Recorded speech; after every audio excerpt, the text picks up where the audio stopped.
Ես մտահոգություններ ունեմ մինչև հունիսի 7-ը եւ դրա համար մեր նախորդ զրույցի ընթացքում էլ ես ասացի, որ ընդդիմադիր ուժերը ճիշտ կանեն, որպեսզի, այսպես ասենք, փողոցը տակ պահեն։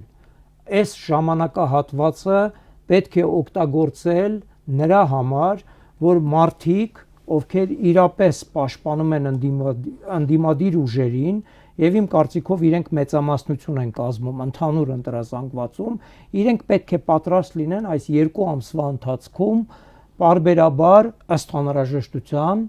դուրս գալ փողոց, ցույց տալու, որ իրենք ուժ են։ Եվ հենց հունիսի 8-ին էլ պիտի պատրաստ լինենք դրան։ Հենց քվեարկության հաջորդ օրը պիտի դրան պատրաստ լինենք։ Իր ամբողջ այս գործելակերպով ցույց է տվել, որ ինքը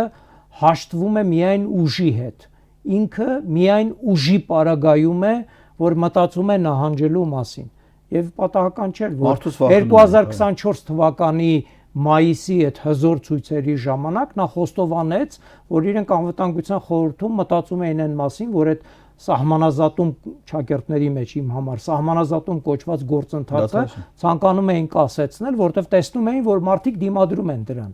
Մարդիկ պետք է ցույց տան, որ իրենք սեպտեմբերին էլ փախել եւ ըստ էության ընտրությունը պետքա լինի ուժերի փոփոխության վավերացում հունիսի 7-ի ընտրությունը արդեն պետք է մինչև հունիսի 7-ը պարզ լինի, որ ընդդիմադիր ուժերը մեծամասնություն են